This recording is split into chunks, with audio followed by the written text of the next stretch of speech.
Alright, so we are back at home, back with the setup, and I would like to bring you some more Boox tablet content. If you haven't seen my review of the Boox Tab Mini C here, it's a really nice, really small Android e-ink tablet, which I love. I love the battery life, I love the writing experience, and I love the form factor of this device. Now, in my opinion, in my review, there was one point which was kind of the most interesting point, which I don't see any other reviews for this device mentioning, which is this device's gaming ability. Now, there isn't much of a gaming ability, I'm going to be totally honest there. The power of the device is decent, but the screen itself has some ghosting issues, which means that anything with a lot of motion, particularly darker motion, particularly 3D games. It's kind of hard to explain what exactly doesn't work here. Any, speedy gameplay, really intricate graphics type of game, that's not going to be a great fit here. But there really are a lot of other types of games out there. So today, and I can't believe I'm saying this, but we're going to be doing a Boox Tab Mini C e-ink tablet gaming showcase, and we're going to go over some games that I've got working on this device and some games I haven't gotten working on this device, and give you a realistic picture of what it's like trying to game on this. All I've really done emulation wise on this device is download RetroArch from the Play Store, and download some cores within RetroArch, just right within the app. So there might be some tweaking that you can do to get better performance on some of these games that I'm going to show you. I personally haven't felt like that kind of tweaking is necessary for me just yet. So let's get into some actual games. So the game that I showed off in my review video, and one that I think just works great on this device, is Professor Layton. There are a few reasons this really works on this device. As you can see, the screen works pretty well for this kind of game. If there's not a whole lot of movement, it's just kind of a lot of static images, a lot of text, visual novel type games. Really, this screen works great. Or at least sufficient. I'm not going to lie, it doesn't look amazing, but it's certainly usable.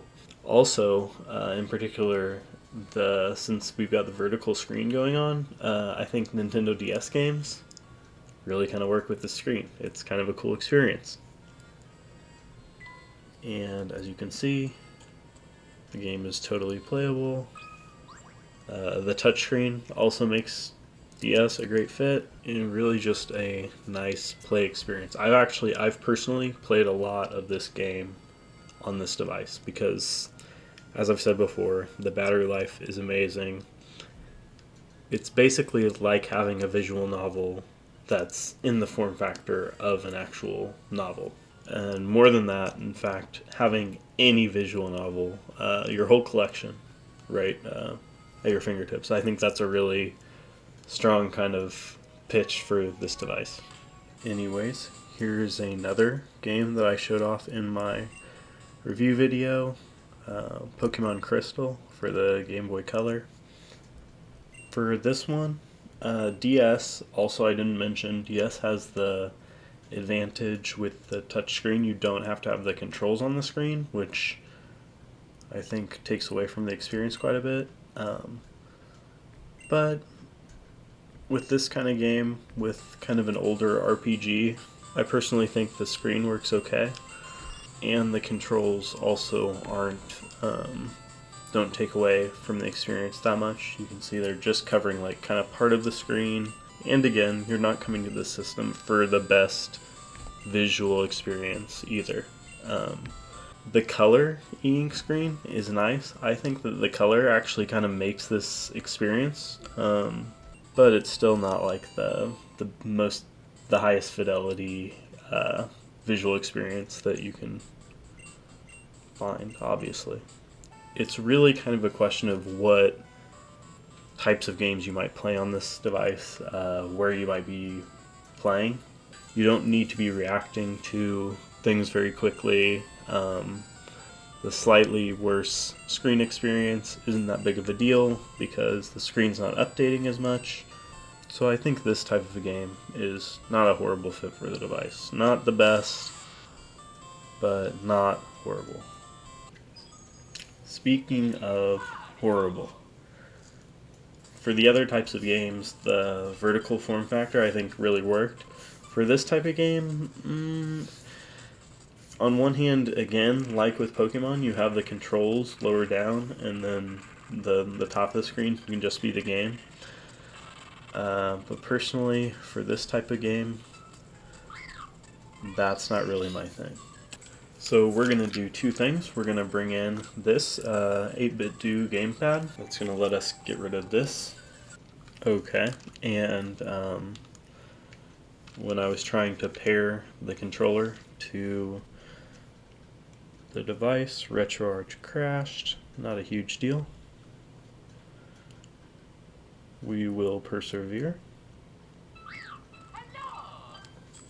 Okay, and this is also something I was running into before, which is actually a pretty good showcase of the state of gaming on this device.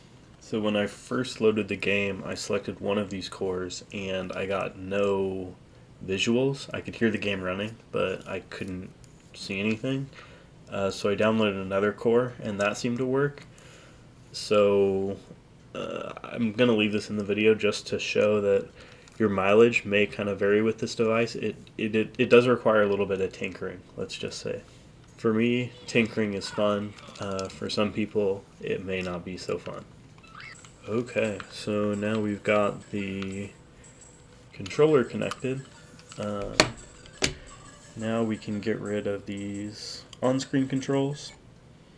And remember, this device runs Android, so pairing with the controller was actually not that bad.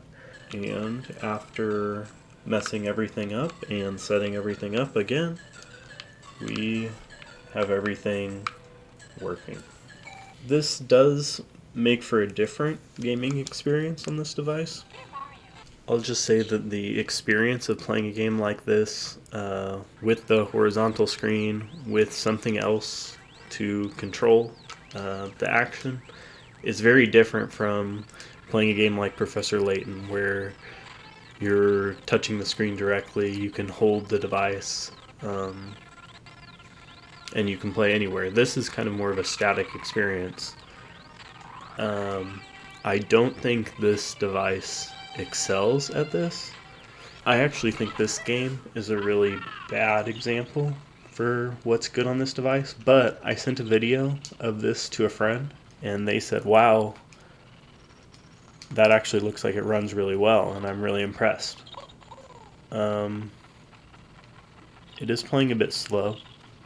In fact, and you will never know how painful it was to do this, but now I've went ahead and put some statistics on the screen so we can have maybe a more objective view of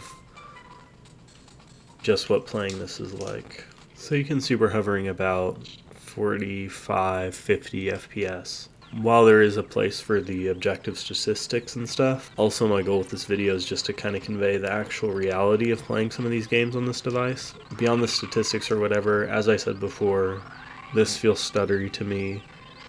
I don't know if I would play this game on this device for more than just showing this off to a friend, saying, hey, I can do this.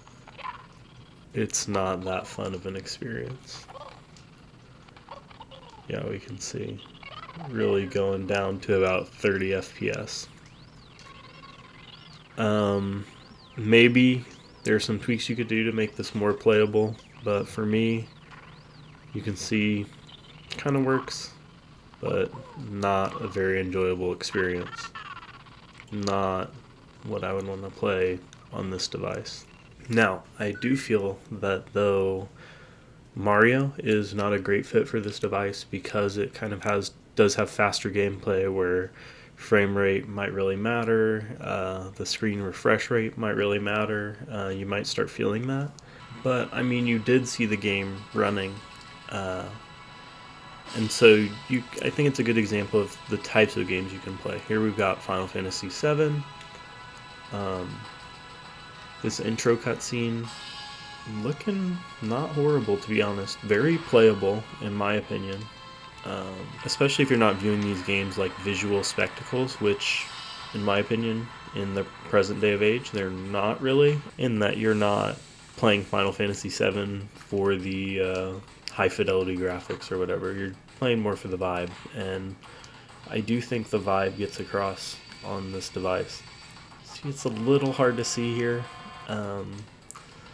Maybe dark areas are not, or games with dark environments are not the best fit for this device, but it is, I would say, playable.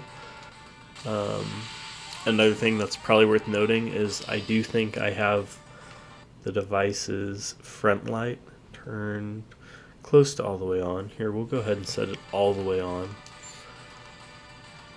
which I do think makes some amount of difference. You can see we've got some ghosting here. I'd honestly call that very playable. So obviously this device isn't a great fit for every type of game, but people might be surprised at how many games might fit under that sort of an umbrella and the different use cases for this device. For example, we've got the controller and we've got the device kind of set up somewhere right now, but we can also quite easily switch to fully screen brightness off, Professor Layton, where we're treating this like a book, basically, an interactive book of any visual novel on any system you can basically imagine, which I think is a pretty enticing proposition.